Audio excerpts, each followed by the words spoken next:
London, 1845. The city hums with the rhythm of industry, horse hooves echoing through fog-draped streets. But beyond the clamor of progress lies a chamber of horror, an operating theater where science meets agony, and mercy is a stranger. Inside, a man lies trembling on a wooden table. His body shakes, not from cold, but from terror. Around him stand young men in dark coats, notebooks open, eyes wide with anticipation. Above, the benches are packed with spectators. Some are students, some are aristocrats, some have come simply to watch someone else's pain. They called it education. The patients called it hell.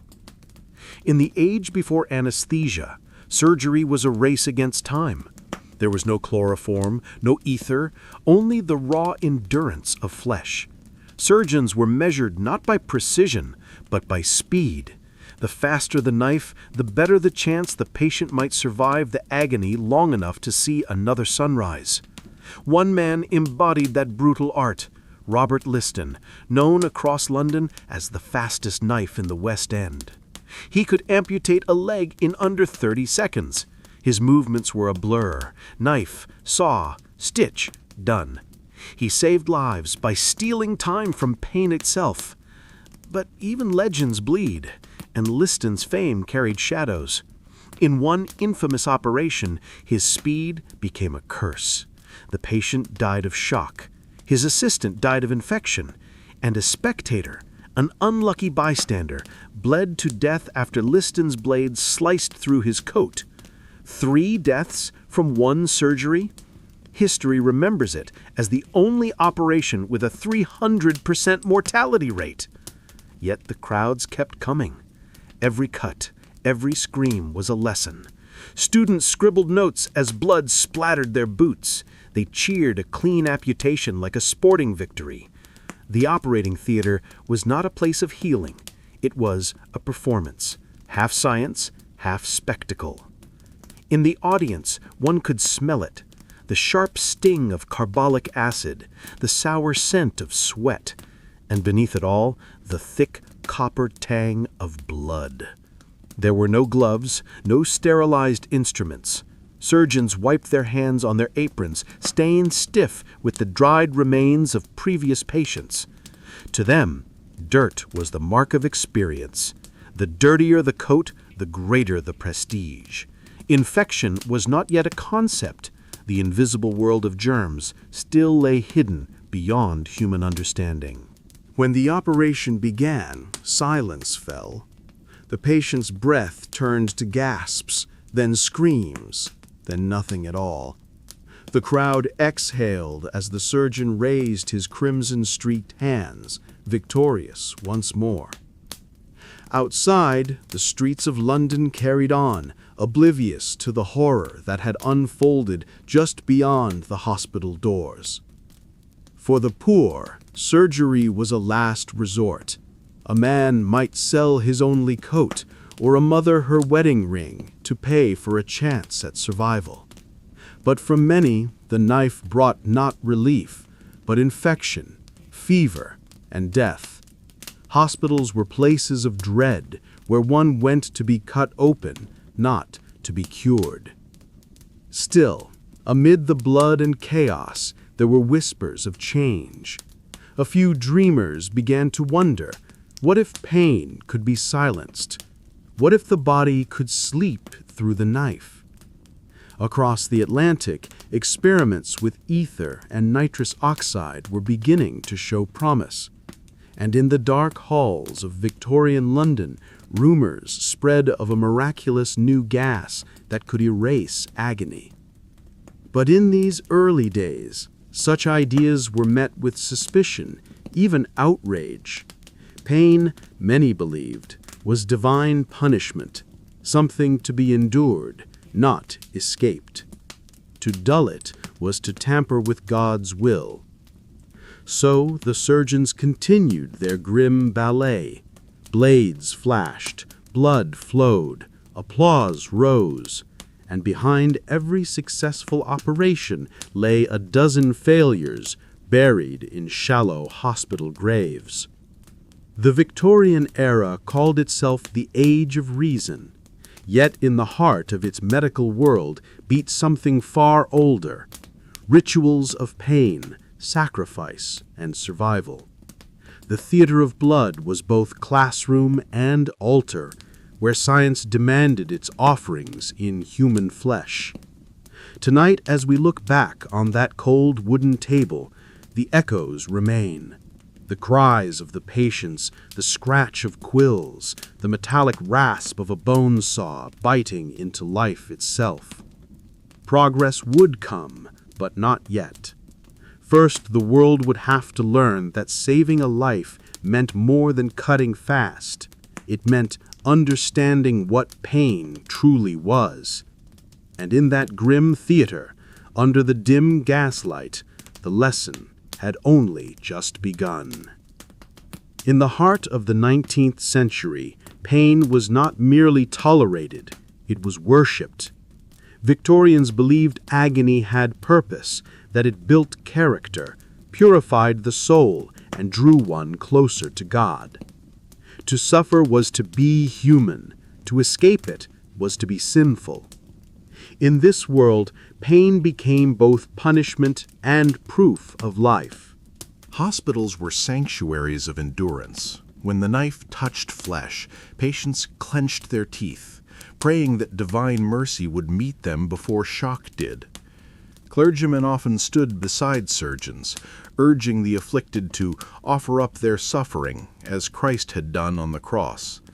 In the echoing wards of London, cries were not considered a failure of medicine. They were considered sacred sounds, the hymns of the living. Many doctors believed that to take away pain was to rob a patient of moral strength. The idea of anesthesia, still whispered among chemists and American physicians, was dismissed as both dangerous and ungodly. If God had wanted humans to be spared the sensation of pain, the reasoning went, he would not have given them nerves. So when ether and chloroform first arrived, they were met with suspicion, ridicule, and even fury. In 1847, a Scottish obstetrician named James Young Simpson experimented with chloroform in his Edinburgh home. One evening, he and two colleagues inhaled the strange vapor and collapsed unconscious to the floor. When they awoke, exhilarated and unharmed, Simpson realized he had discovered something that could change the very nature of medicine.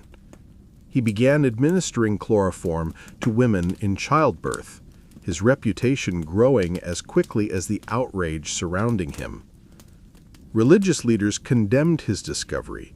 They quoted scripture, insisting that women were meant to suffer labor as punishment for Eve's sin.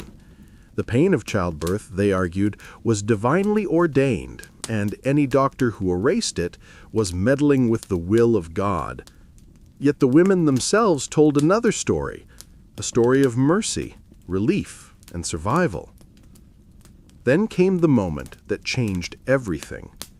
In 1853, Queen Victoria requested chloroform for the birth of her 8th child. Her approval carried the weight of empire. When the Queen inhaled the sweet, numbing vapors and later declared her gratitude for the blessed chloroform, society's moral dam broke. If it was good enough for the sovereign, it was good enough for her subjects. But acceptance was slow and painful. Many hospitals still operated under the old doctrine that suffering made patients strong, that fear kept them humble. In the dank rooms of St. Bartholomew's and Guy's Hospital, countless surgeries continued without anesthesia. Men were strapped to tables, their bodies jerking against leather belts as saws bit into bone. Women endured mastectomies awake, whispering prayers between screams. The surgeons of this era were not sadists. They were creatures of their time. To them, pain was a sign that the patient still clung to life, that the spirit had not yet fled. They measured success not by comfort, but by endurance. A silent patient was a terrifying one. silence meant death. And yet, in dimly lit laboratories and apothecary cellars, young doctors and chemists continued their quiet rebellion. They experimented with gases, powders, tinctures, anything that might dull human agony without extinguishing breath. Every success was a step toward a new philosophy of healing, one that sought not to glorify suffering, but to end it. Still, for every believer in anesthesia, there were a dozen who resisted. They called it devil's work, accusing its advocates of playing God. Chloroform accidents, when the heart stopped suddenly, fueled their outrage. Newspapers published horror stories of brides and infants killed by the gas, of surgeons fainting mid-operation, of souls supposedly lost to science's arrogance. But the tide could not be stopped. Pain, once considered holy, began to look like ignorance. The old moral codes faltered under the undeniable proof of relief. The patients spoke, and the world listened. The screams that had once filled operating theaters gave way to silence. Blessed, merciful silence. Still, not everyone was spared. The poor remained the last to benefit, the last to be believed. In charity hospitals and workhouse infirmaries, chloroform was a luxury, ether a rumor. The wealthy could afford painless surgery. The destitute were left to offer up their suffering, as always. By the final decades of the Victorian era, the moral war over pain had transformed into a scientific one. Doctors began to see anesthesia not as blasphemy, but as progress. Yet in their triumph, they revealed something profound about humanity itself. How deeply we are bound to our suffering, how reluctant we are to let go of it, even when salvation is offered in a bottle. The Victorians had built their society on endurance, on the belief that pain ennobled the soul. But as science advanced, that foundation began to crumble. Pain was no longer divine. It was a problem to be solved. And in solving it, the Victorians took their first hesitant step toward modern compassion. Still, the question lingered in the shadowed halls of medicine. If pain once defined what it meant to be alive, what happens to the human spirit when the pain is gone? The answer would shape not only the future of surgery, but the very meaning of mercy itself. Night in London. The fog lies thick over the churchyards, clinging to the crooked gravestones like shrouds. In the darkness, two men move silently among the dead. Their shovels strike the frozen soil with a rhythm that sounds almost like a heartbeat. They are not mourners. They are not priests. They are resurrection men, the forgotten merchants of Victorian medicine. By the light of a dim lantern, they dig. Each shovelful of dirt brings them closer to a prize worth more than gold, a fresh corpse. Within an hour, they reach the coffin. A few careful blows with a crowbar, a muffled curse, a creak of wood, and the dead are free again. The body is stripped, bagged, and slung over a shoulder like stolen treasure. In the distance, the church bell tolls two. The city sleeps, and somewhere in a medical school on Windmill Street, a professor waits. For centuries, the study of anatomy had been limited by law and superstition. Dissecting a human body was once a crime punishable by death. But as science advanced, the hunger for knowledge grew insatiable. Every medical student needed bodies to study, the more the better. Yet the supply of legal corpses, usually those of executed criminals, was pitifully small. Demand created a market, and the market created monsters. In the back alleys of London, Edinburgh, and Dublin, gangs of grave robbers formed to meet the doctor's needs. They called their trade the resurrection business. To avoid charges of theft, the men didn't steal the coffins or the clothes, only the bodies. The law, in its cold precision, did not consider a corpse property. You could not technically steal a human body, only the items buried with it. And so, with legal ambiguity on their side, the resurrection men flourished. They worked fast and quiet. Within hours of a funeral, the body would be gone. Families began guarding graves at night, hiring watchmen or erecting iron cages, mort safes, to keep their loved ones in their eternal rest. But still, the trade continued. A healthy adult male could fetch up to 10 guineas on the black market, half a year's wages for a laborer. The most infamous of these body dealers were William Burke and William Hare, names whispered with both fear and fascination. Unlike the others, Burke and Hare grew tired of digging. In 1828 Edinburgh, they discovered a simpler, more profitable method, creating their own supply. They murdered 16 people, lodgers, beggars, anyone who would not be missed, and sold the bodies to the respected anatomist, Dr. Robert Knox. Knox asked no questions. He paid in cash. The corpses were delivered fresh, their deaths recorded as natural causes. Each transaction built his reputation as one of Scotland's finest teachers of anatomy. Meanwhile, Burke and Hare grew careless, drunk on both money and blood. Their crimes were discovered when the body of a woman named Margaret Docherty was found hidden under a bed. Burke was tried, hanged, and, by cruel symmetry, dissected publicly at the University of Edinburgh. The crowd cheered as the knife opened the man who had turned death into profit. His skeleton still hangs there today, a grim reminder of the trade that built Victorian medicine. After the scandal, the British government could no longer look away. In 1832, Parliament passed the Anatomy Act, allowing medical schools legal access to unclaimed bodies, mainly the poor, orphans, and those who died in workhouses. It ended grave robbing, but began something equally dark. The bodies of society's forgotten became currency once again, traded for education. Poverty itself became a sentence to dissection. Imagine lying in a hospital bed in 1835, fever burning through your body, knowing that if you died, no family would come to claim you. Your corpse would go straight to the anatomy room, your skin peeled back beneath a dozen young eyes eager to learn. Death no longer meant peace, it meant service. Doctors justified it as progress. They said that through the bodies of the poor, the rich would live longer, healthier lives. Each dissection was a step toward knowledge, each cadaver a lesson in the fragile machinery of man. But the cost of that progress was dignity, the right to rest in peace.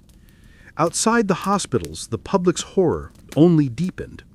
Rumors spread of doctors stealing corpses, of students sneaking into graveyards under cover of night. Medical schools became synonymous with desecration. Mothers kept watch over their children's graves for days after burial, sleeping on the soil with lanterns in hand. Death, once sacred, had become just another transaction. Even as science advanced, the moral stench lingered. The surgeons who cut and catalogued the human body saw themselves as explorers, mapping the unseen world beneath the skin. But to the common people, they were butchers in frock coats, cold men who traded compassion for curiosity. Yet without those stolen bodies, modern medicine as we know it would not exist. The knowledge of arteries, organs, and the circulatory system was carved from flesh taken in secret. Every diagram in a medical textbook carries a trace of the grave dirt from which it came. By the end of the century, embalming and medical ethics began to sanitize the image of dissection. The resurrection men faded into history, replaced by a new class of legal anatomy suppliers. But their legacy lingered. In every preserved skeleton, every labeled organ jar, every silent specimen that taught a doctor how to save a life. The Victorian dream of science had been built, quite literally, upon the dead. Progress had come, but not without a terrible bargain. The grave, once the final refuge of the soul, had become a marketplace. And as the gaslights flickered over the silent rows of anatomy tables, a question hung in the air like formaldehyde. How many bodies does it take to understand what it means to be alive? The Victorian hospital, white walls, clean sheets, the gentle promise of recovery, was a fantasy that did not yet exist. In reality, the hospitals of the 19th century were labyrinths of decay, where disease thrived and death waited in every corridor. They were not places of healing, they were where the poor went to die. Step inside one. The air hits first, thick, foul, almost solid with the scent of sweat, rotting flesh, and carbolic acid. There is no hum of machines, no gleam of sterilized steel. Instead, a cacophony of coughs, moans, and prayers fills the ward. Flies gather on the wounds of patients who have lain there for days, sometimes weeks. The sheets are stiff with dried blood, the floor sticky beneath the surgeon's boots. This is not medicine as we know it. This is endurance dressed as care. Hospitals in the mid-19th century were divided by class. The wealthy received treatment at home, visited by private physicians who carried their instruments in polished leather cases. The poor had the hospitals, dark, overcrowded places funded by charity and managed by indifferent boards of governors. There was no privacy, no real nursing, and certainly no guarantee of survival.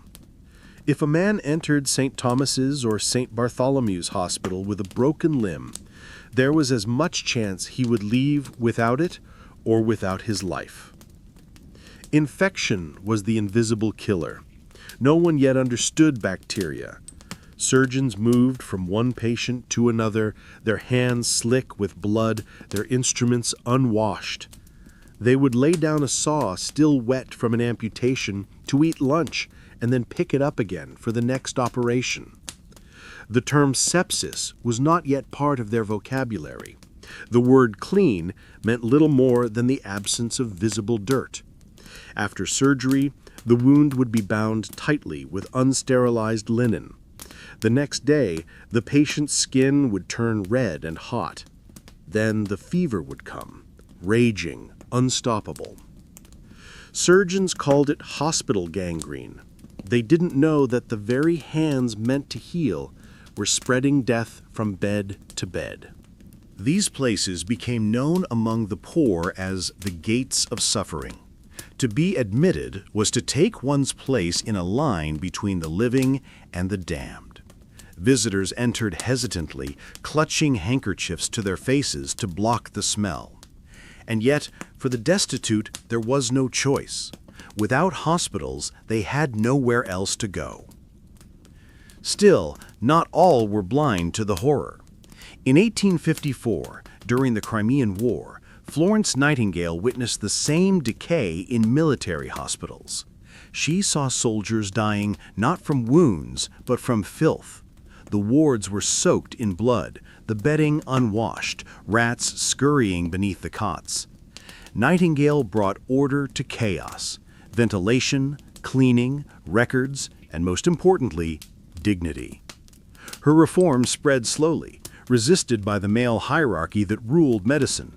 They dismissed her as a sentimental woman meddling in science. Yet her statistics proved otherwise. Cleanliness saved lives. A generation later, a quiet Scotsman named Joseph Lister would make an even greater leap. Lister believed invisible particles, what we now know as germs, were responsible for infection. Inspired by Louis Pasteur's experiments on fermentation, he began using carbolic acid to sterilize wounds and instruments. His methods transformed surgery, but at first he was mocked. Invisible killers, his peers scoffed. A man can see blood and pus, he cannot see air. But Lister persisted. He sprayed the acid into operating rooms, wrapped wounds in antiseptic dressings, and recorded his results. Mortality rates dropped. His proof was undeniable, even to the proudest skeptics. Slowly, hospitals began to change. Walls were scrubbed, tools were boiled, and gloves became standard. The age of antisepsis had begun, although many patients would never live to see its triumph. Before these reforms, the hospital was a world of paradoxes, built to save, yet filled with death. The wards overflowed during epidemics. Cholera, typhoid, and tuberculosis devoured entire families. The unlucky shared beds with strangers, breathing the same infected air. In the morgue below, bodies piled faster than the gravediggers could claim them. Outside, the smell of burning bandages mingled with coal smoke, a daily reminder of the cost of ignorance. And yet, within this misery, humanity flickered. Nurses whispered comfort to the dying. Students held lanterns for trembling surgeons. Patients shared food, prayers, and stories through the long nights. For all its horror, the hospital was still a place of hope. Fragile, stubborn hope that one might wake to see another dawn.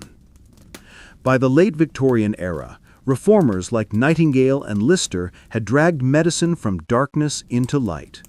New buildings rose, bright and airy, designed for hygiene rather than charity. The stench of death began to fade from the wards. But the memory of those earlier days never vanished entirely. The ghosts of the old hospitals lingered. In the creak of the floors, the stains on the stone, the whispers that hospitals were cursed.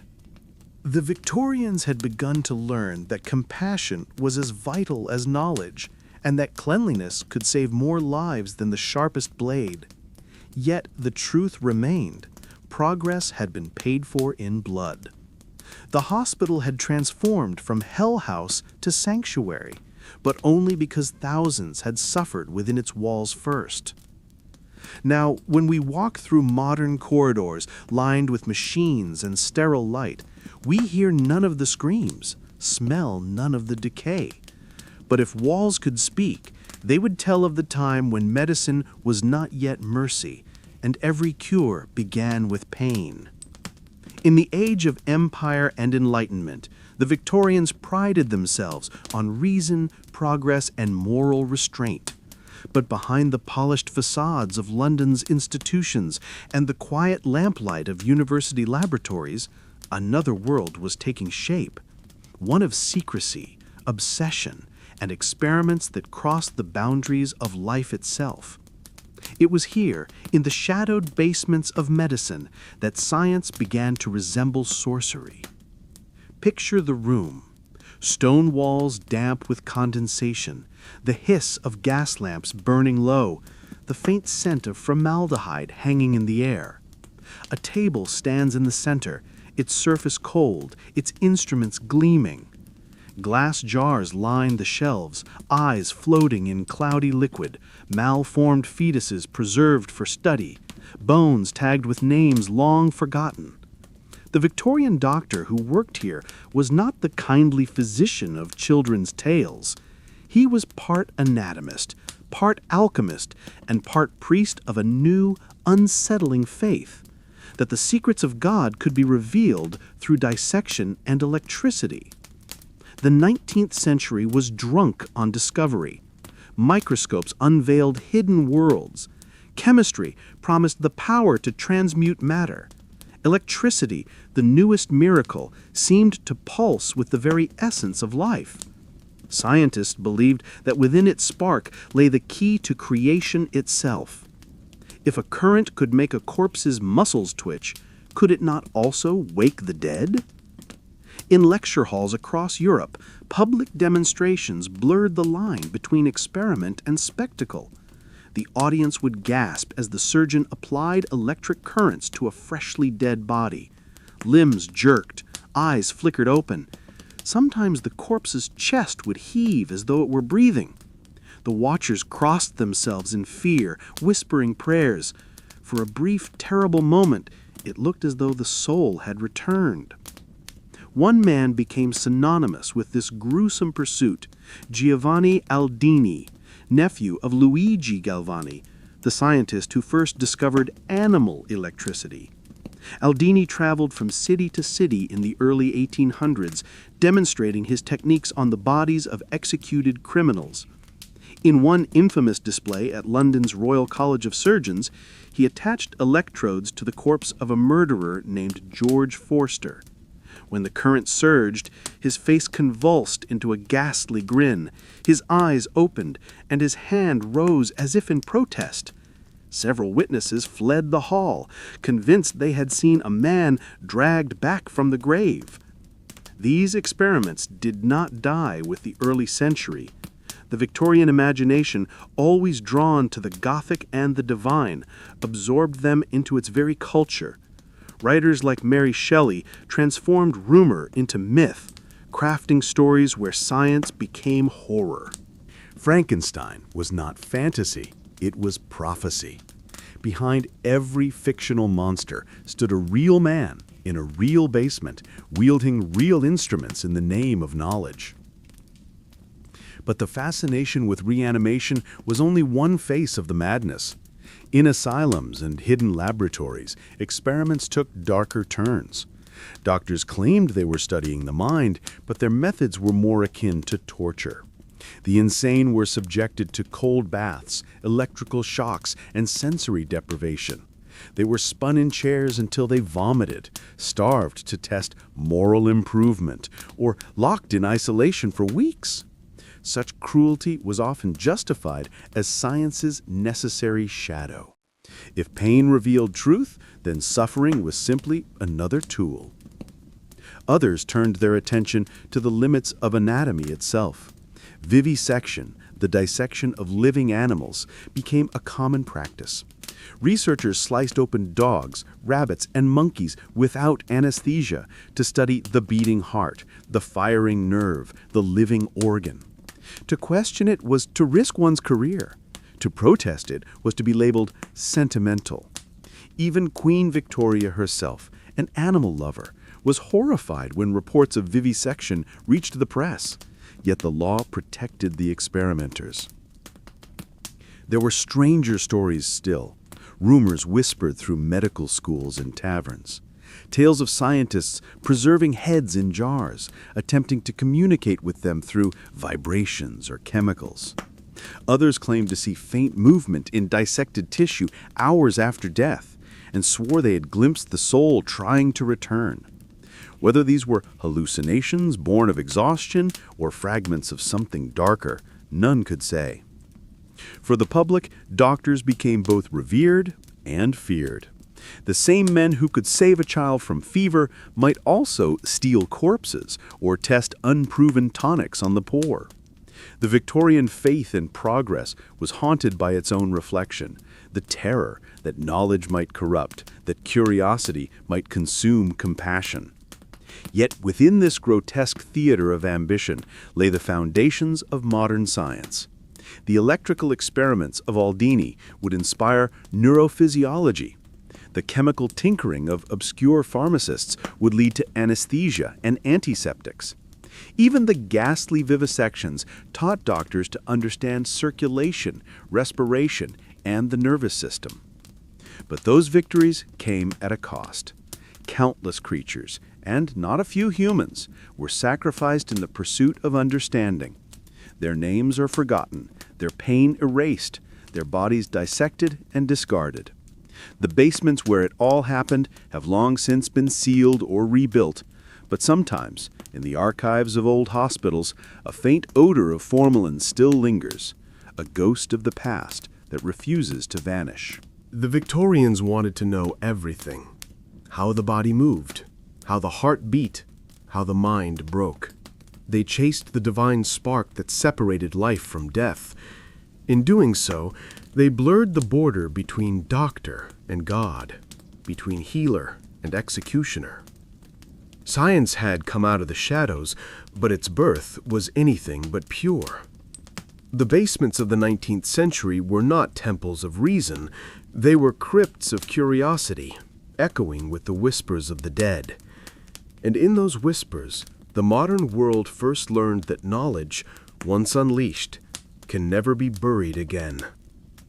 Behind high stone walls and iron gates, far from polite society, stood the Victorian Asylum, a world hidden in plain sight. Its architects claimed compassion, its doctors promised healing, but for those who crossed its threshold, it was not salvation that awaited them. It was silence, isolation, and despair.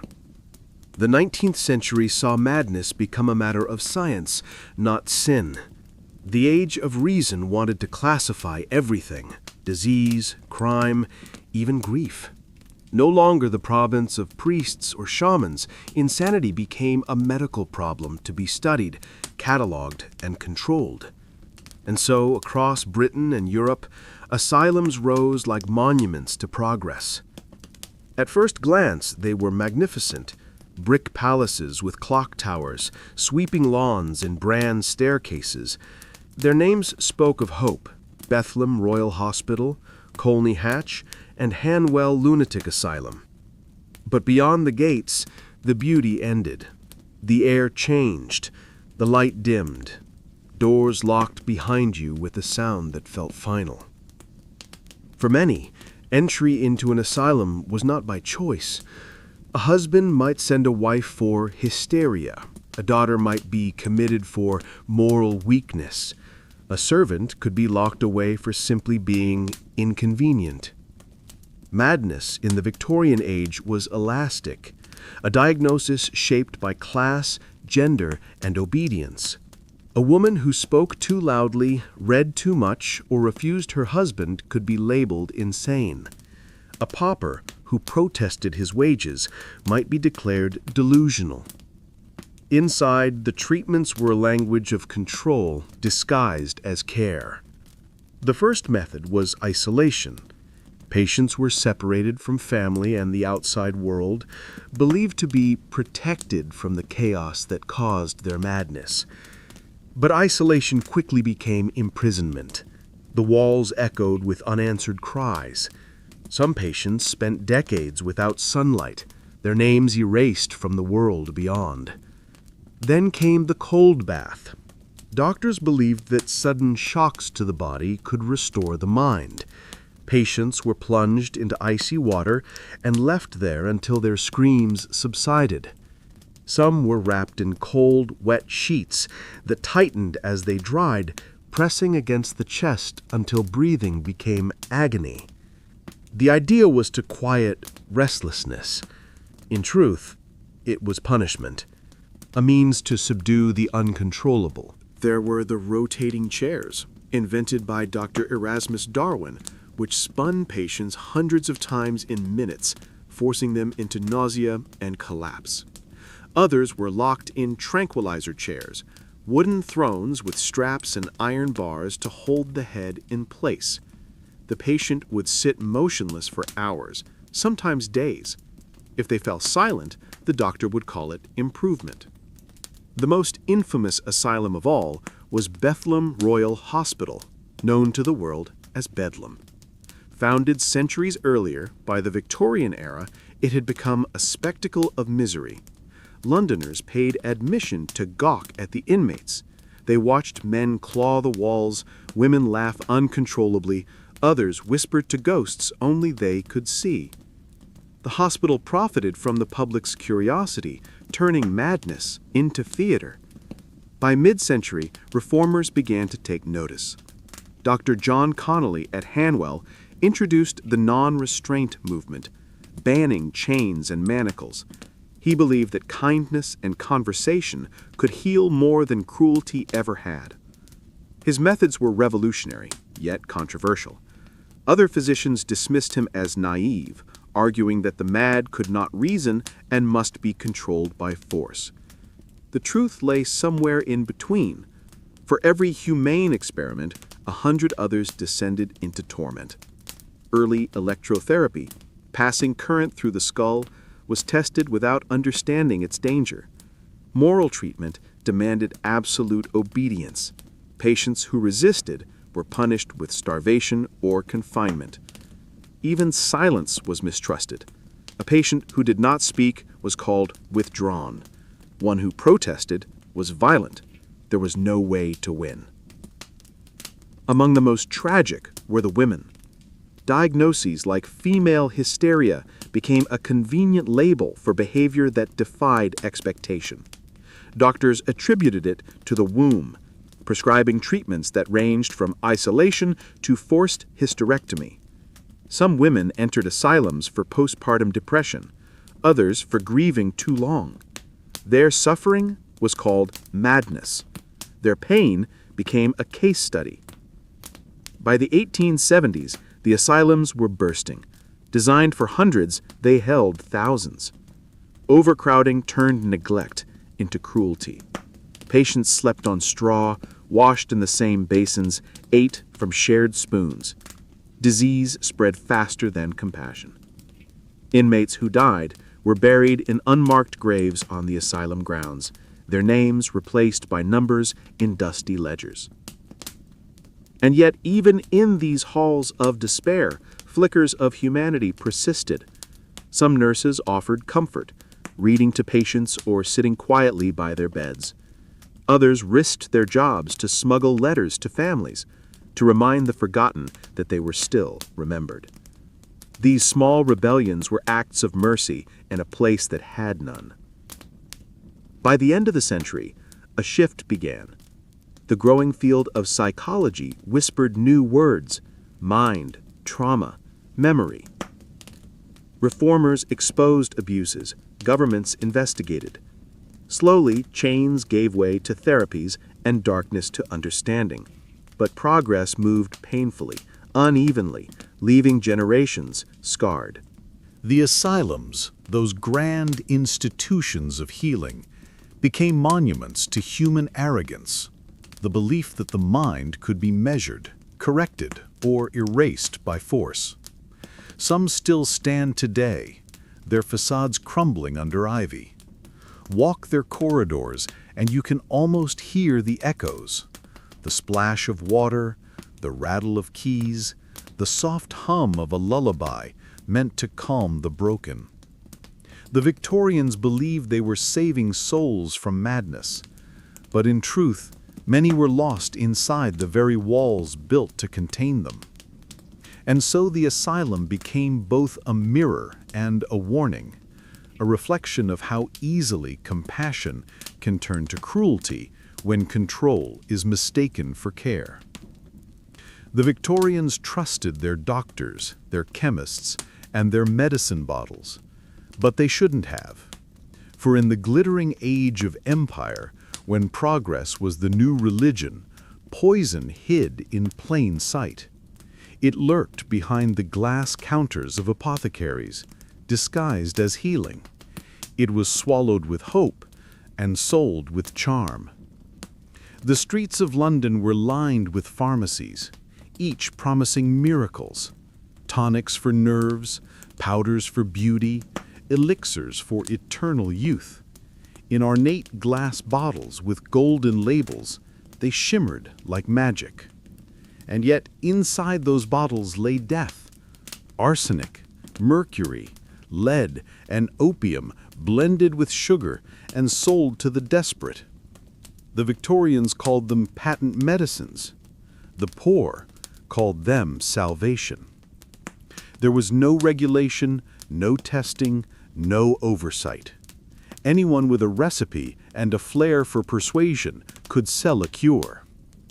Traveling salesmen roamed the countryside in horse-drawn wagons, hawking Dr. Taylor's purifying syrup or Mrs. Winslow's soothing cordial. The advertisements promised relief from everything: fever, melancholy, indigestion, hysteria. Mothers dosed their crying infants with opium-laced syrups to keep them quiet. The babies slept, sometimes forever. Arsenic, a favorite of both murderers and manufacturers, found its way into nearly everything: medicine, paint, cosmetics, even candy. It was tasteless, odorless, and deadly. Arsenic was prescribed for acne, anemia, and menstrual disorders. Women took small doses daily to keep their skin pale and clear, a fashionable look that mirrored death. Wallpaper, dyed a brilliant emerald green with arsenic pigment, adorned countless drawing rooms. In damp weather, it released invisible fumes. Entire families sickened slowly, their headaches and fatigue dismissed as nerves. In 1862, a young girl named Matilda Schurrer, who worked in a wallpaper factory, fell ill. Her eyes turned yellow, her skin erupted with sores, and she vomited green liquid. She died within weeks. The newspapers reported that even her cat had perished, poisoned by the same dust that had clung to her hands. Still, manufacturers denied responsibility. Beauty, they said, required sacrifice. Mercury was another invisible killer. Doctors prescribed it for syphilis, toothache, and melancholy. It came in pills, ointments, and vapor baths. Patients felt relief at first. The fever subsided, the pain dulled, but slowly their bodies decayed. Teeth fell out, hair turned brittle, minds unraveled into madness. Salivation, as doctors called it, was a sign that the treatment was working. By the time the patient realized the truth, it was too late. Even cosmetics carried danger. Lead-based powders whitened faces. Belladonna drops whitened pupils for a seductive glow. Perfumes were mixed with cyanide compounds to preserve their scent. Fashion was lethal, and no one questioned it. Death had become an accessory of elegance. But perhaps the most seductive poison of all was opium. Derived from the poppy, it was both medicine and muse. The Victorians praised it as a miracle drug, an answer to pain, sleeplessness, and despair. It flowed through every home, from the slums to Buckingham Palace. Laudanum, a potent mix of opium and alcohol, was sold in every apothecary, as common as tea. Writers like Thomas de Quincey and Samuel Coleridge wrote of its dreamlike ecstasy, its power to dissolve the world. Yet behind the poetry lay addiction, ruin, and death. Women, in particular, became its silent victims. Prescribed laudanum for nervous disorders, they became ghosts within their own homes, pale, dazed, and unreachable. A culture that denied women's pain gave them narcotics instead of understanding. By the 1870s, laudanum addiction had become the hidden epidemic of the upper class. As the century wore on, the illusion began to crack. Newspapers exposed the deadly ingredients behind beloved tonics. The death of children from soothing syrups sparked outrage. Chemists were caught diluting medicines, replacing active compounds with chalk and sugar. Inquests revealed that even the respected medical establishment had blood on its hands. The truth was unavoidable. The very cures that promised health were killing those who trusted them most. Reform came slowly. The Pharmacy Act of 1868 began to regulate the sale of poisons, requiring trained chemists to handle dangerous substances. Yet the damage was done. Generations had already paid the price for ignorance disguised as progress. Still, the allure of the miracle cure never truly died. Even as science advanced, the human desire for quick relief persisted. The Victorians' poisoned bottles became the ancestors of modern pharmaceuticals, refined, legal, and branded, but born of the same promise: trust us, we will heal you. And perhaps that is the true horror of the Victorian age. Not the poisons themselves, but the faith that made people drink them willingly. They believed in progress so deeply that they swallowed death with hope on their tongues.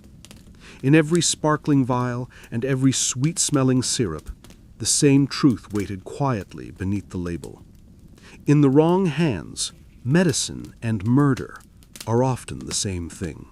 London, 1863. A boy no older than 10 lies on a wooden table in a cold operating theater.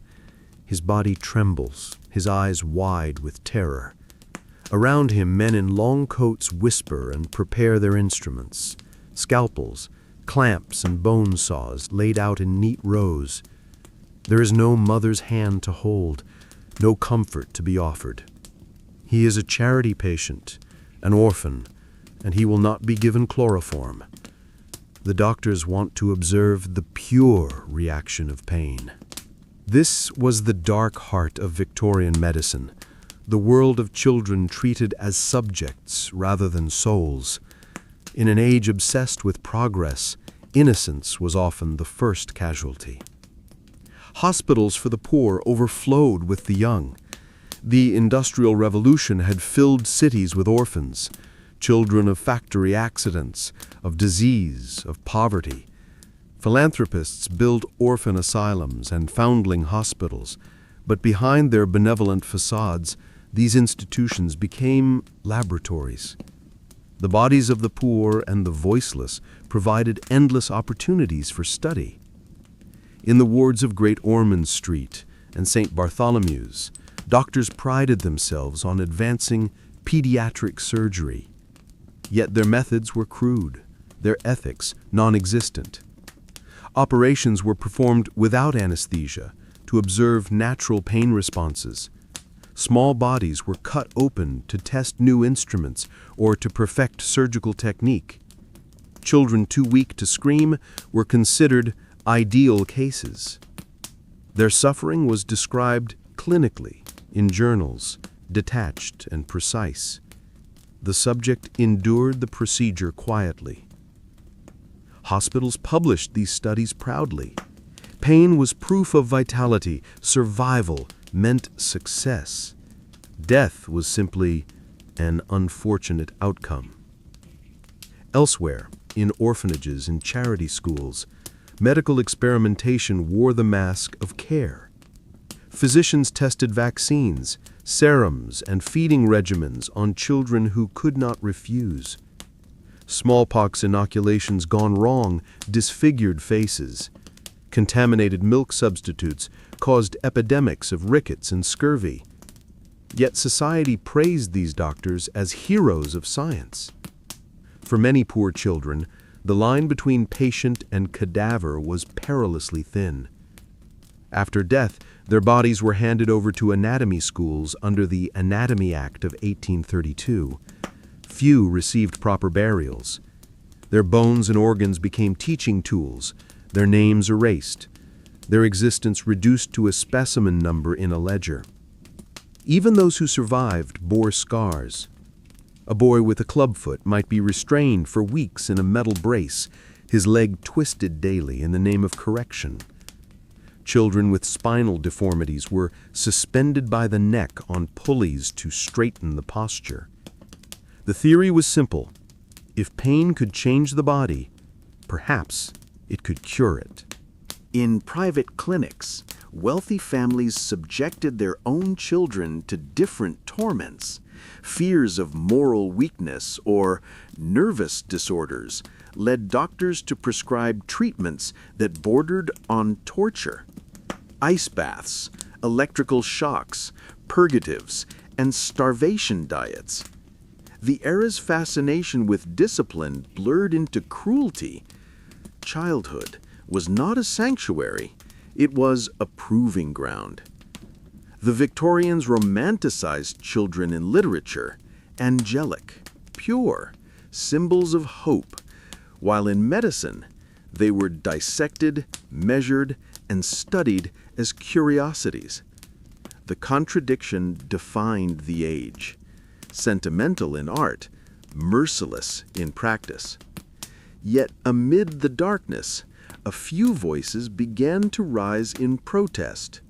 Charles West, founder of Great Ormond Street Hospital in 1852, fought to recognize children as patients in their own right.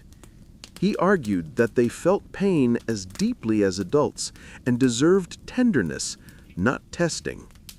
His writings challenged the cold indifference of the medical establishment.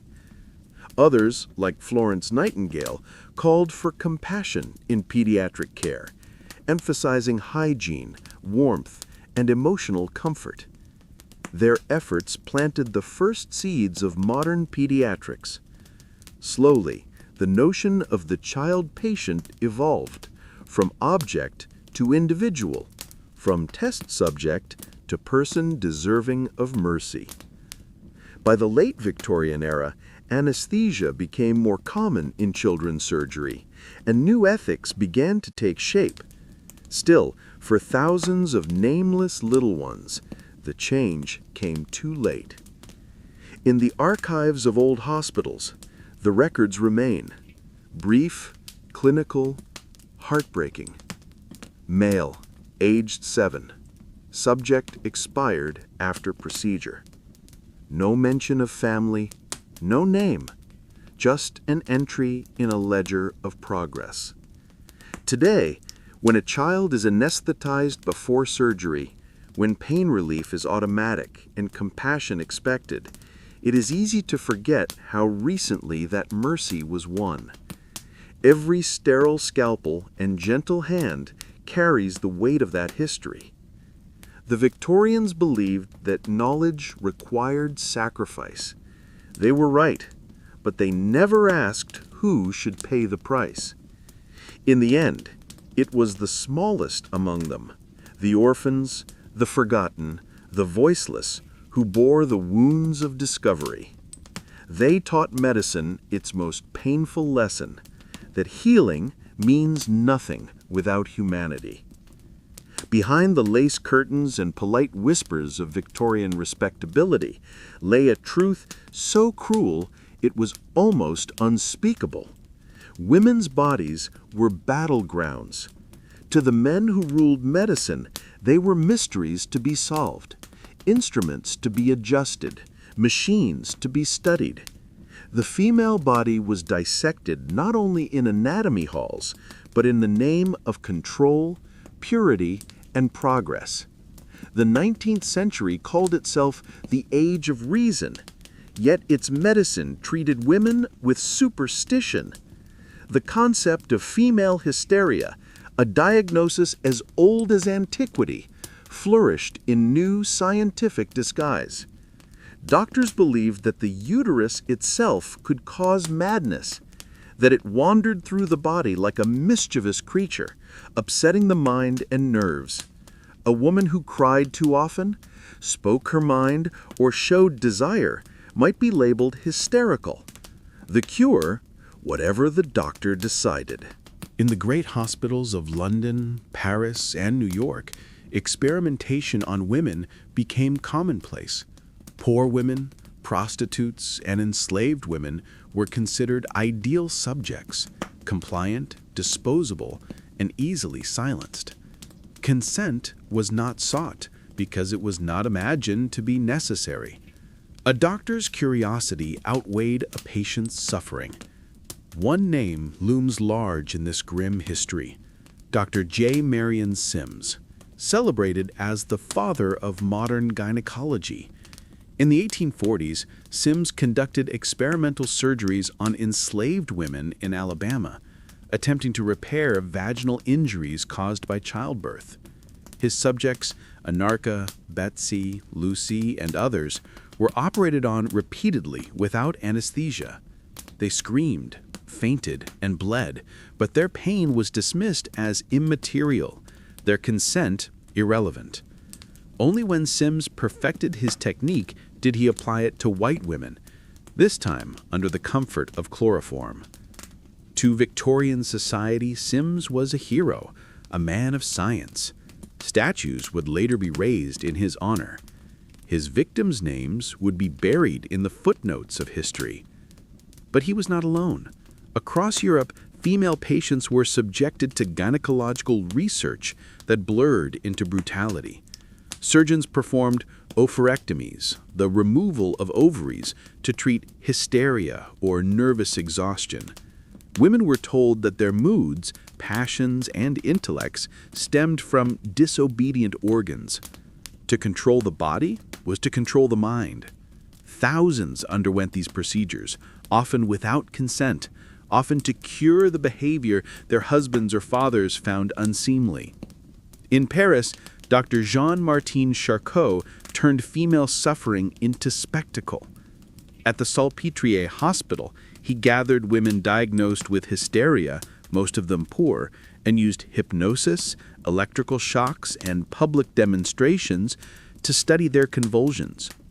Every Tuesday, hundreds of spectators crowded the amphitheater to watch as the women were hypnotized, their bodies arching and trembling under his command. To the audience, it was science. To the women, it was humiliation. The irony was brutal.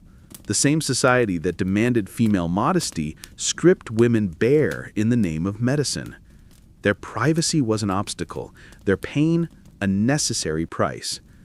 Doctors wrote of them as objects, a fine case of uterine derangement, while newspapers romanticized the idea of delicate, nervous women in need of male supervision. For those of higher class, the violence was subtler, but no less cruel.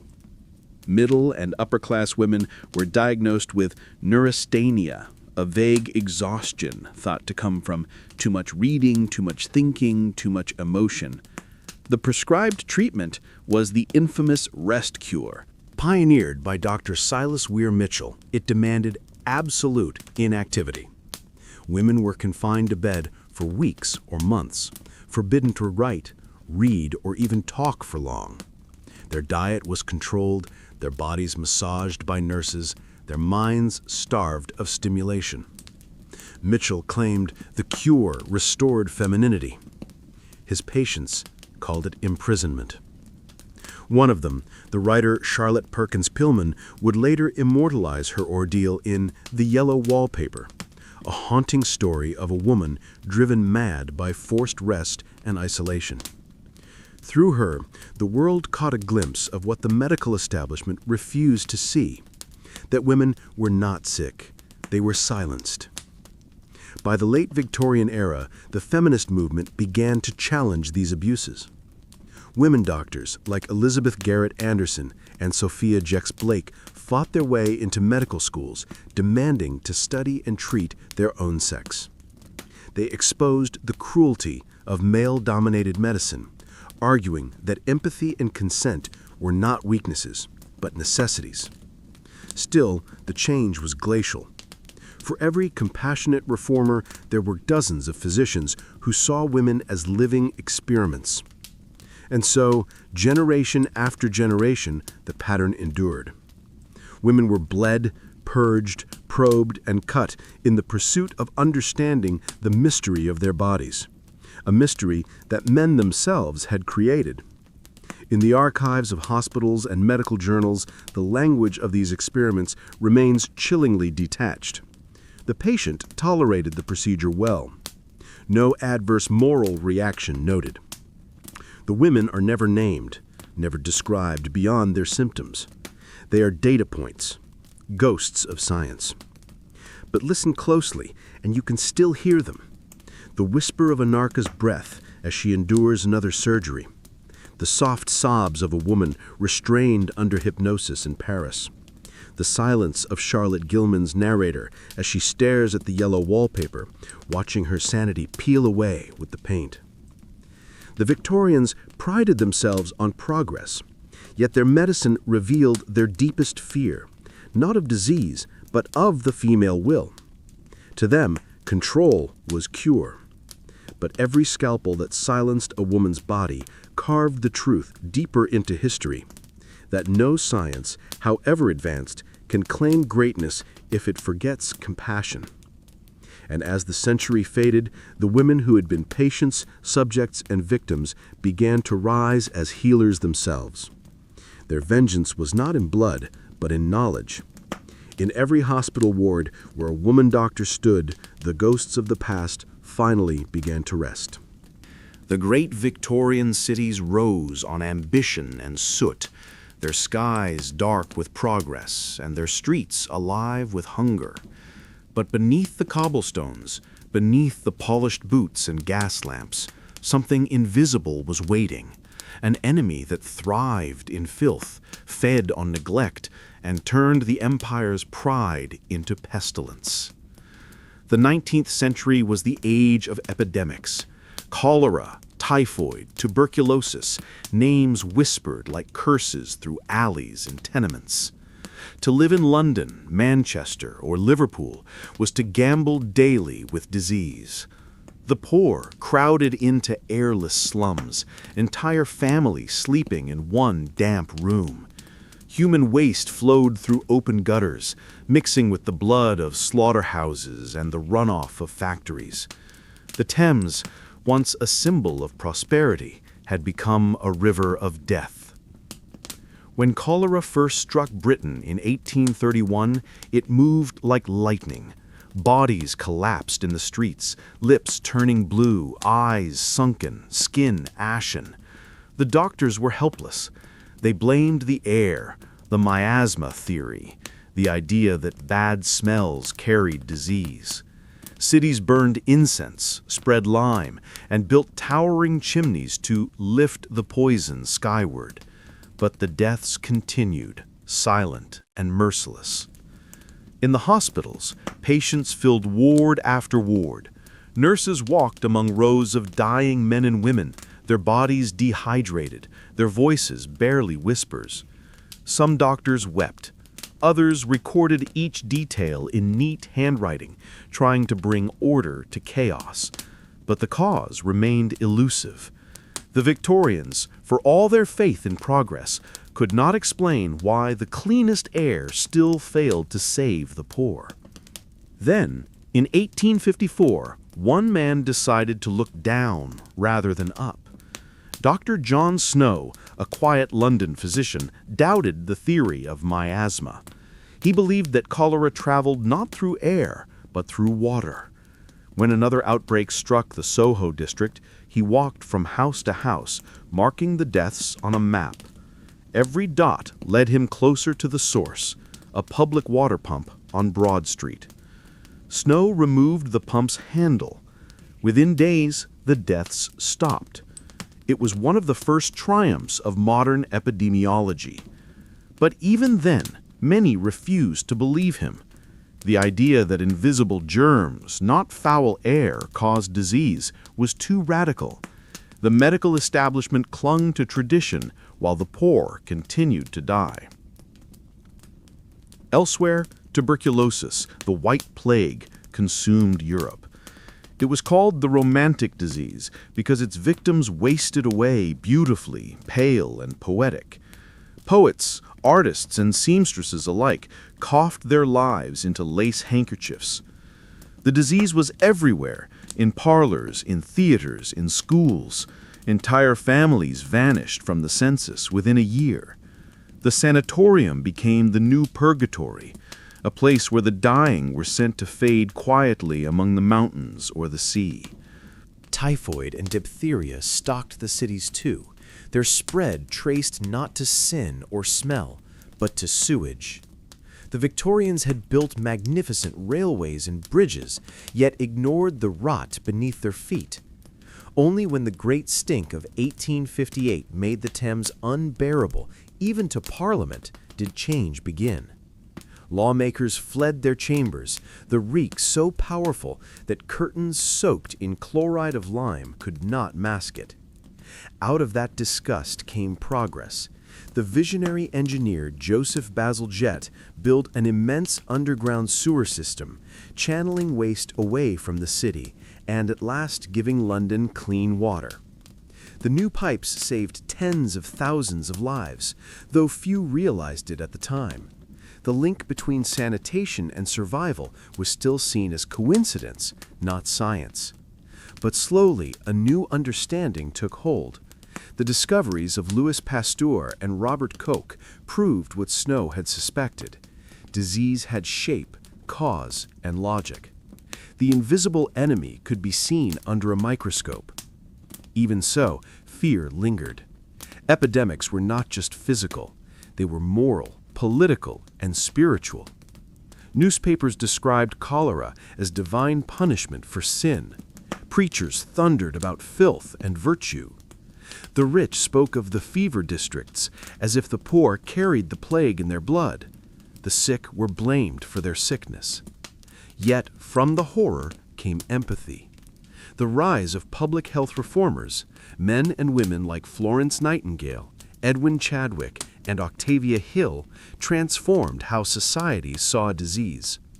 They argued that poverty was not a moral failing, but a breeding ground for contagion. Clean water, light, and air were not luxuries, but rights. Still, the ghosts of the epidemics never left. The scars remained in every hospital built with wide windows, every tenement torn down, every law that demanded inspection and sanitation. The Victorians had learned their lesson in corpses. In their pursuit of progress, they discovered that the true measure of a civilization was not in its inventions or its empire, but in how it protected its weakest. The diseases that haunted their streets revealed more than the failures of medicine. They exposed the failures of humanity. And though the miasmas have long since cleared, the same invisible dangers remain in our own time: neglect, inequality, and the arrogance of thinking we are safe from what we refuse to see. The Victorians buried millions before they understood the truth. But when Dr. Snow's map drew its last line, when Bazalgette's sewers carried the filth away, when Nightingale's wards filled with light, the world changed. From the stench of death, modern public health was born. The Epidemics Within revealed the real sickness of the age, and in doing so, began to cure it. The Victorian world was gripped by an invisible terror, one that floated unseen through the streets and homes of Europe's great cities. They called it miasma, the bad air, the foul breath of decay that crept through windows and slipped beneath doors. To breathe was to gamble with death. Every fog, every stench, every evening mist might carry the next epidemic. For decades, this belief shaped every corner of life.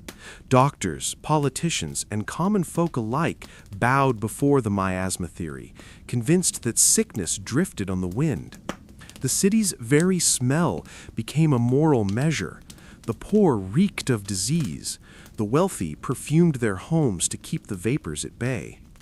But what the Victorians did not know was that their fear of the air would blind them to the truth.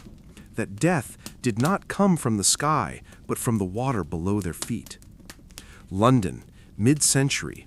The stench was unbearable. Open sewers coursed through the streets like black veins. In summer, the heat turned the Thames into a bubbling stew of waste, its surface thick with scum. The city's physicians insisted that the smell itself was deadly. Carbolic acid was sprinkled on pavements, vinegar burned in bowls, and flowers were stuffed into nostrils as makeshift masks. Yet the sickness spread all the same. In 1858, the Great Stink reached its height. The air around Parliament grew so foul that lawmakers fled their chambers. Curtains were soaked in chloride of lime, and sheets were hung in doorways like shrouds, but nothing could stop the reek. The Times wrote that a deadly vapor pervades every street. It was not simply unpleasant, it was terrifying. The city seemed to be rotting alive. And still, the doctors clung to miasma. To question it was heresy. Those who doubted were mocked as dreamers, or worse, amateurs. Yet a quiet revolution was beginning in the laboratories of Europe. Across the Channel, Louis Pasteur, a chemist, not a physician, was studying fermentation. He found that microscopic organisms, not air, caused the process.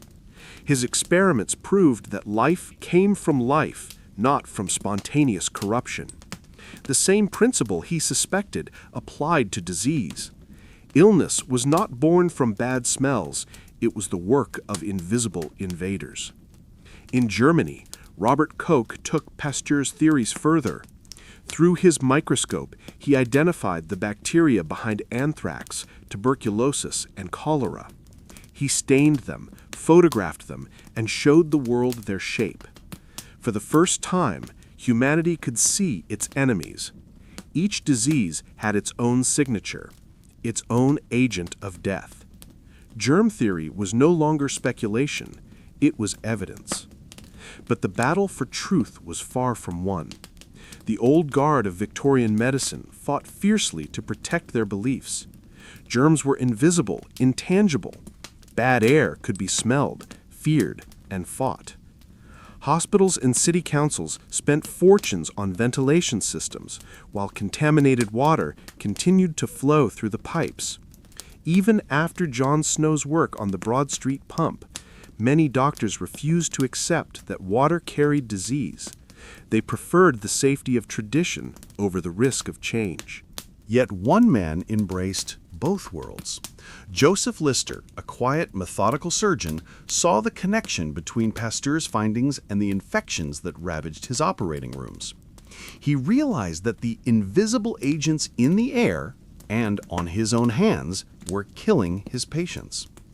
In 1867, Lister began treating wounds with carbolic acid, sterilizing instruments, and covering surgical sites with antiseptic dressings. At first, his colleagues laughed. The acid surgeon, they called him. But Lister persisted, and slowly the deaths stopped. Patients who once would have died from gangrene began to live. Infection rates plummeted. The invisible world that Pasteur and Koch had revealed became undeniable. The germ had conquered the miasma.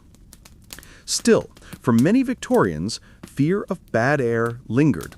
It was psychological, spiritual even, a fear of corruption, both moral and physical. They saw disease as punishment, filth as sin. The poor were blamed for spreading sickness, the rich built cleaner suburbs to escape them. Even as science advanced, prejudice endured. The miasma theory, wrong though it was, changed the world in its own way. It inspired cities to clean their streets, drain swamps, and build vast sewer systems. It made cleanliness a virtue, hygiene a moral duty. The obsession with fresh air and open windows, hallmarks of Victorian architecture, were born from that same terror of unseen poison.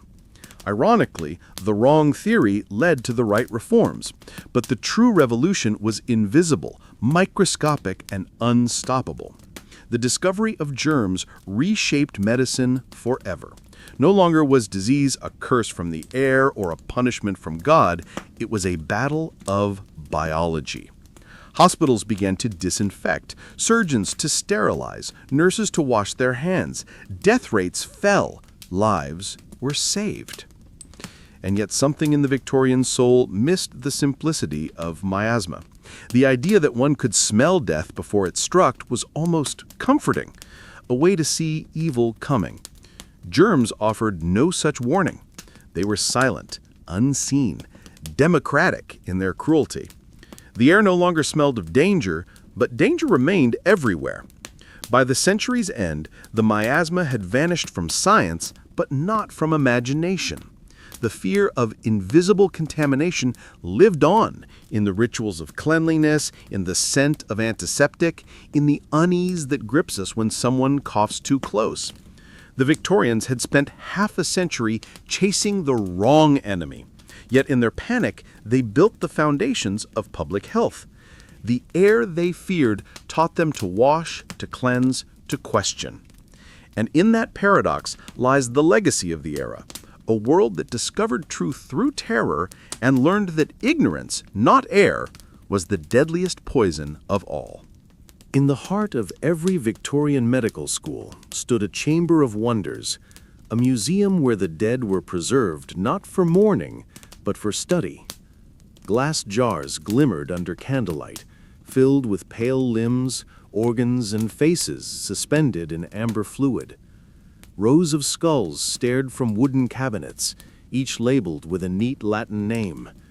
It was here, in these quiet rooms, that the dead taught the living. To the Victorians, death was not an ending, it was a lesson. The boundaries between body and soul, science and spectacle, blurred within the museum walls.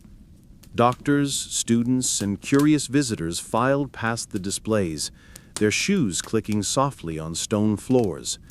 They gazed upon skeletons with fascination, even reverence, believing that each fragment of bone revealed a secret of existence.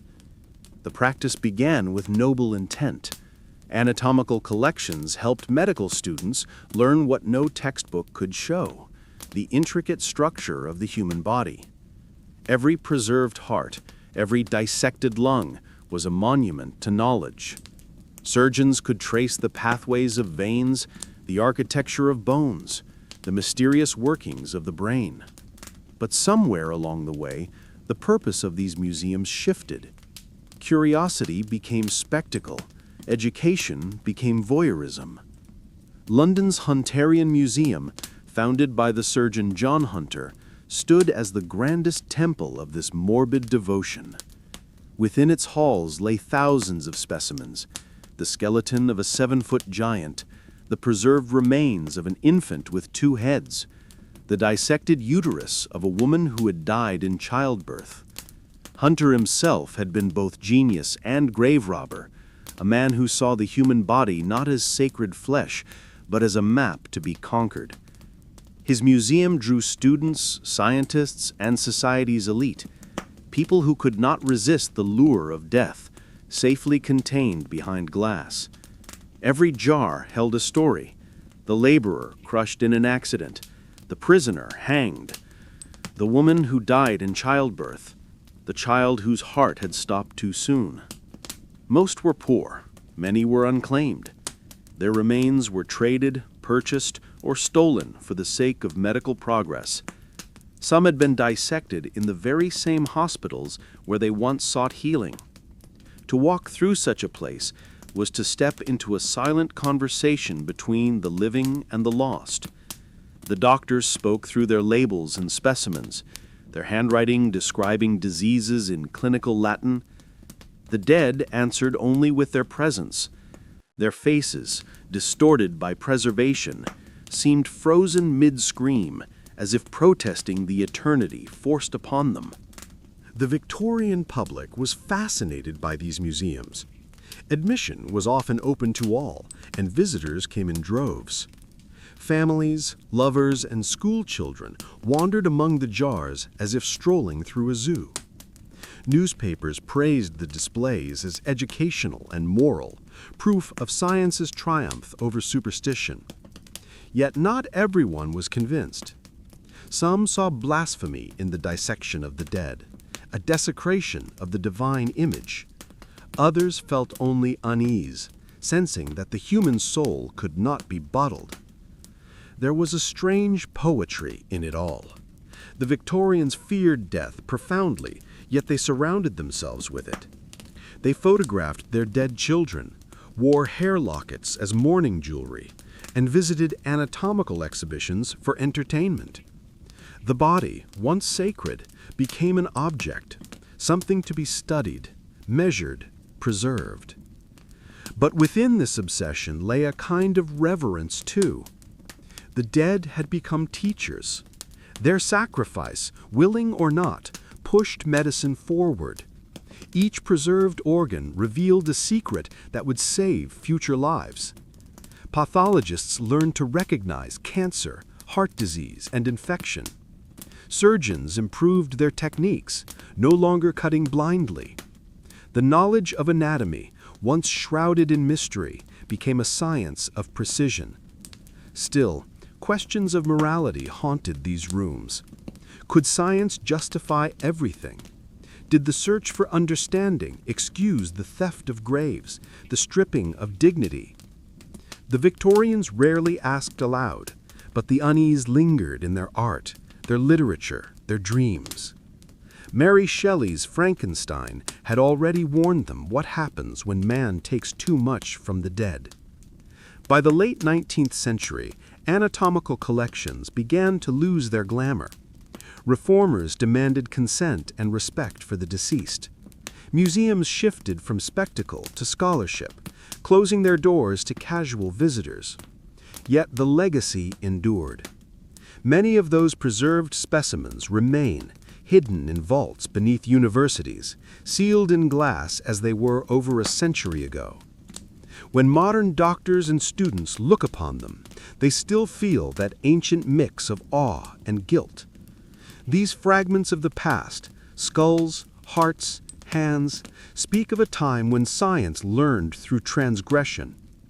They remind us that every medical discovery has a human cost, that progress is never clean. And so, the dead continue to teach.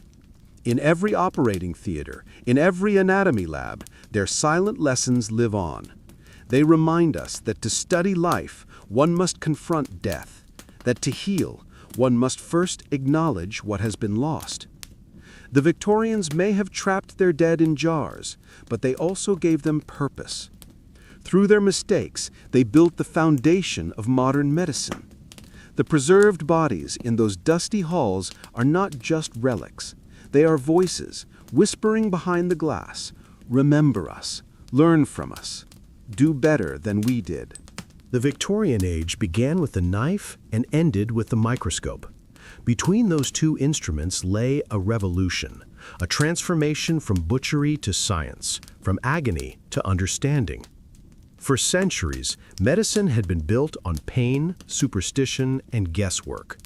But in the 19th century, blood became the currency of progress. Every discovery was bought with suffering, every innovation written in red. The first half of the century had been cruel. Surgeons prided themselves on speed, not skill. Infection was a mystery, anesthesia a dream. Patients were restrained, their bodies trembling beneath the saw as students took notes from the gallery. Yet, amid the screams and the filth, a few restless minds began to imagine something different. They believed that surgery could be humane, that pain and pus were not divine punishments, but solvable problems. The story of Victorian innovation begins with James Young Simpson, the Scottish doctor who dared to silence pain. In 1847, he discovered that chloroform could send patients into a deep, dreamlike sleep. The first time he tried it, he and two colleagues inhaled the vapors themselves and awoke hours later sprawled on the floor. They had crossed a threshold. For the first time in history, the body could be opened without agony. But the reaction was violent. Religious leaders denounced anesthesia as blasphemy. They quoted the Bible, reminding believers that Eve's pain in childbirth was God's will. Yet Queen Victoria changed everything. When she used chloroform for the birth of Prince Leopold in 1853, she called it soothing, quieting, and delightful beyond measure. The Queen's approval sanctified science. Overnight, the gas of sin became the gift of mercy. Anesthesia transformed surgery, but it also revealed new horrors. When pain no longer stopped surgeons, they grew bolder. Operations were longer, deeper, more experimental.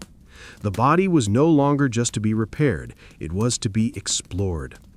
But infection struck like vengeance. Wounds festered. Patients died in droves. The new freedom to cut had unleashed a new tide of death. Enter Joseph Lister, a quiet man who studied the invisible. Influenced by Louis Pasteur's work on microorganisms, Lister realized that the enemy was not bad air, but unseen life, germs carried on hands, instruments, and dressings. In 1867, he began to use carbolic acid to sterilize surgical wounds and instruments. At first, his methods seemed fanatical. He sprayed acid into the air, soaked his bandages, and demanded spotless cleanliness. His colleagues mocked him as a crank. But his patients lived. Where others buried half their cases, Lister's survived. The age of antisepsis had begun. It was the first time in human history that man had defeated infection by science rather than chance. From that victory came a cascade of progress. sterile gloves, boiled instruments, clean wards, the birth of modern surgery. But innovation did not stop there. Across Europe, other pioneers were redefining medicine in their own ways. Edward Jenner's smallpox vaccine, discovered decades earlier, became the cornerstone of public health, saving millions of lives. Pasteur's research led to vaccines for rabies and anthrax, proving that disease could not only be treated, it could be prevented. Robert Koch isolated the bacteria that caused tuberculosis and cholera, giving each illness a name and an enemy to fight. The invisible world of germs had finally become visible. Blood itself became a frontier.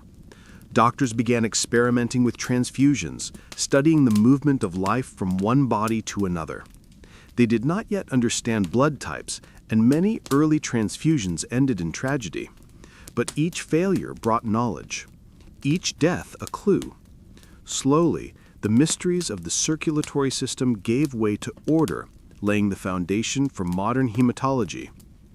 Yet every advance carried an ethical shadow. New tools made experimentation easier and temptation stronger. Surgeons performed increasingly daring procedures, sometimes without consent, sometimes on the poor who could not refuse. Medical schools competed to make discoveries first, and curiosity often drowned out compassion. Progress and cruelty grew side by side, inseparable as body and soul. Still, the change was unstoppable. Hospitals, once feared as houses of death, became temples of healing. The surgical theater, once a place of screams, became silent, except for the surgeon's calm voice. The doctor who once wore a blood-stained coat as a badge of honor now washed his hands before touching a patient. The very smell of medicine changed, from decay to carbolic acid, from rot to purity. By the final decades of the Victorian century, medicine stood on the threshold of the modern world. Electricity illuminated hospital wards. Microscopes revealed life's smallest forms. Women began entering the profession, challenging centuries of exclusion.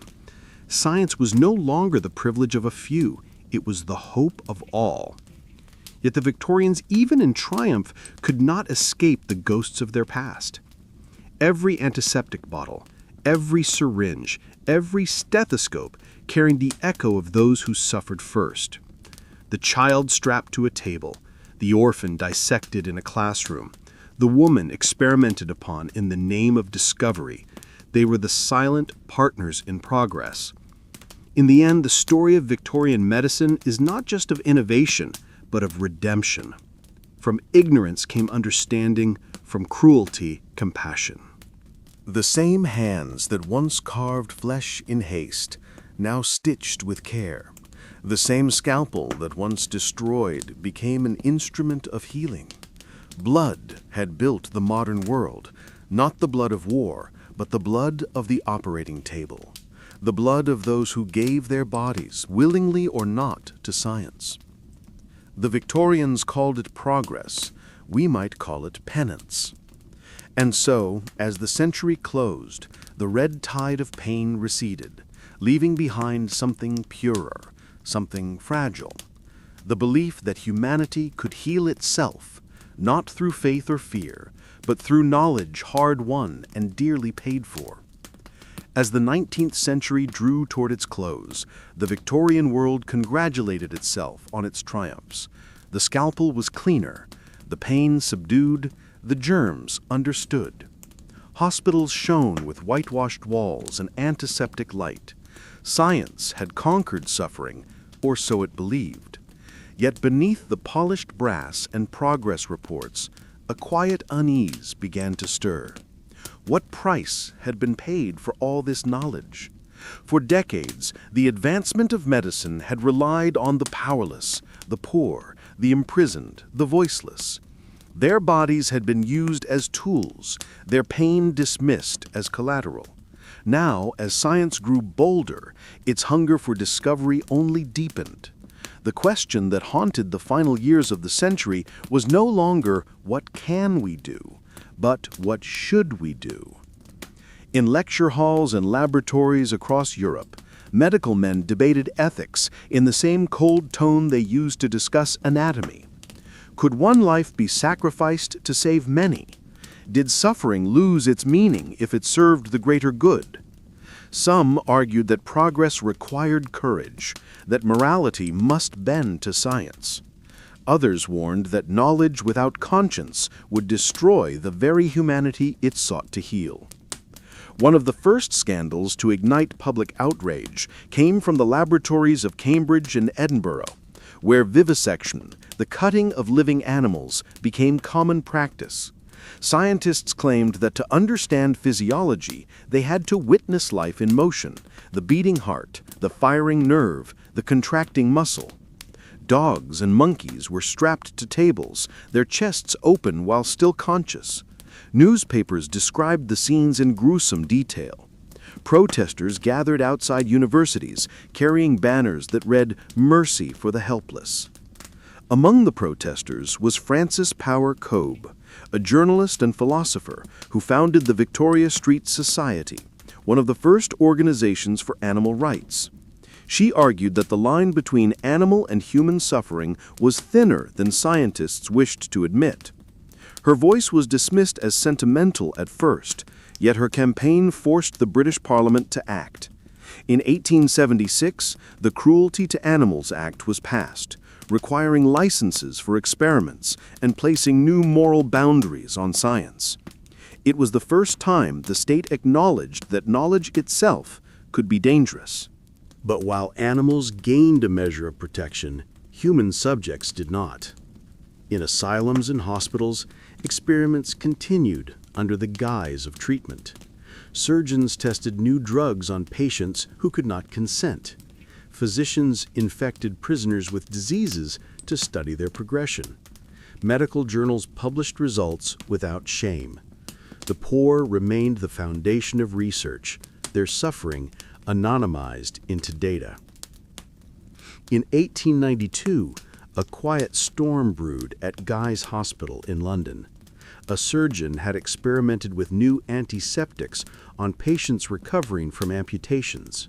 The wounds burned, festered, and failed to heal. Several men died. When the incident reached the press, the hospital defended its staff, declaring that progress demands risk. The public, weary from decades of unseen cruelty, began to doubt that science was always a force for good. The dilemma deepened with the rise of bacteriology. To test vaccines, researchers injected healthy volunteers, often orphans, soldiers, or convicts, with weakened strains of deadly microbes. Some survived and were celebrated as proof of success. Others died nameless, their sacrifice hidden beneath the rhetoric of discovery. Scientists justified it as utilitarianism, a few deaths to save thousands. It was logic without empathy, a mirror of the empire's own moral calculus. And yet, amid the coldness, new voices of conscience emerged. Florence Nightingale, long before her death in 1910, warned that medicine's purpose was not domination, but mercy. "Let us never consider ourselves the lords of life, but its servants," she wrote. Her words inspired a new generation of nurses and reformers who placed humanity at the center of healing. By the century's end, medical ethics began to formalize, not from the doctors, but from society itself. The press, reformers, and even clergy demanded accountability. The British Medical Association introduced codes of conduct, urging doctors to act with integrity, to respect consent, to value life above discovery. The Hippocratic Oath, long recited without meaning, found new weight in a modern age that had seen too much blood. But ethics, like infection, spread slowly. In the dark corners of research, old habits persisted. Scientists still sought fame through bold experiments. Hospitals still viewed the poor as expendable. The lessons of compassion were learned, forgotten, and relearned with every generation. Looking back, it is tempting to condemn the Victorians for their cruelty, yet their struggle was our own. The eternal tension between knowledge and morality, between the thirst to understand and the duty to care. They were the first to glimpse the power of modern science, and the first to feel its moral gravity. The legacy they left us is both a warning and a gift. Their mistakes drew the first boundaries around medical ethics. Their suffering became the soil from which our compassion grew. Today's codes of consent, safety, and respect were born from their transgressions. And so, the story of Victorian medicine ends not with a cure, but with a question still whispered in every laboratory, every operating room, every mind that dares to explore the edge of what is possible. If knowledge can save us, who will save us from knowledge itself? When the 19th century drew to its close, the world stood at the threshold of a new age. The machines of industry thundered across continents, empires spanned the globe, and science promised to master every mystery that God and nature had left unsolved. But beneath the pride of progress, a shadow stretched long and dark. The Victorians had built the future with trembling hands, and blood still clung to their fingers. The story of Victorian medicine is not one of simple triumph. It is a tale of transformation born from cruelty, of discovery carved from the suffering of the helpless. The surgeons who stood over blood-stained tables believed they were advancing humanity, and in many ways they were right. They made the impossible possible, cutting, stitching, and saving where before there had been only pain and death. Yet for every life saved, another was sacrificed to ignorance, arrogance, or greed. By the late 1800s, the hospitals of London gleamed with white tiles and bright gaslight. The stench of infection had faded, replaced by the acrid tang of carbolic acid.